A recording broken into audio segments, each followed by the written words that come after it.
Okay. Hi, my name's Scott. I was inspired to do this by watching a YouTube video of this guy that had a bad trip. I've never had one, but I have experienced one. I've seen firsthand what LSD can do to somebody and drive them mad completely. Anyways, went to a concert. I do believe it was Rat Dog, Bob Weir from the Grateful Dead. Went there at the E Factory, Philadelphia, and started out having a good time, drinking beers. We were all hanging out, this and that. My one friend didn't have a ticket. He didn't end up going inside the show. So, anyways, we all went inside the show, came out. Happens that I run into an old friend of mine that was hanging out with my friend of mine, and he was given a lot of LSD.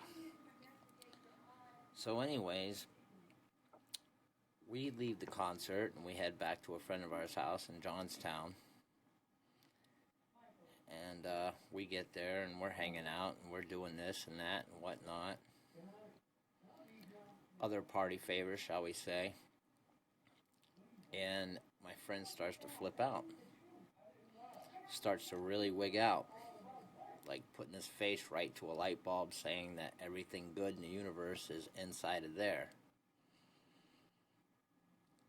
Okay, so I try to talk to him, try to calm him down, this and that, and kind of get him calm. We throw some Grateful Dead on the TV. He's alright, he's calm, talking to him, and then out of the blue, and mind you, at this time I had hair very long. He looks at me and he says, "Jesus? Are you Jesus?"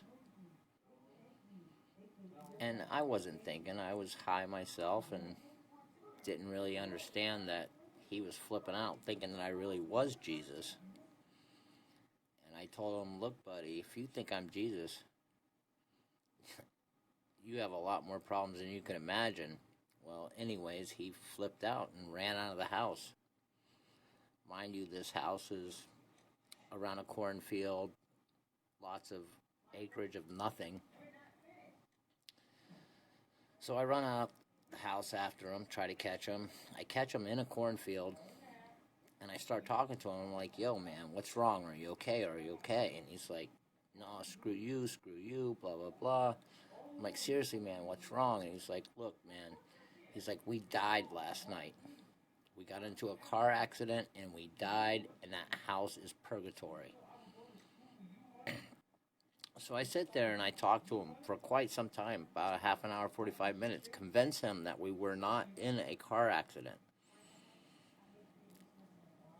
So he doesn't really believe me, but I'm trying to tell him that, hey, the car's right there. Let's go check it out. Trust me, we weren't in a car accident. So we go down there and look at the car. He inspects it for a good 10, 15 minutes till he looks at me and he says, "Yeah, man." He goes, "I guess we are good. We weren't in a car accident." Well, at this specific exact moment in time, there was a road that came downhill and it made a sharp left. Well, before that sharp left is a bunch of woods. It's first thing in the morning. It's February. It's cold. It's wet, icy. What happens?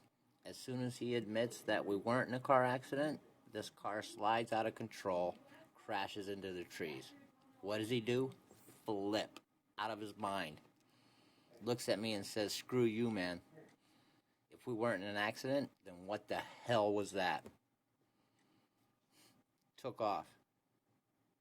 Mind you, it's February, northeast Pennsylvania.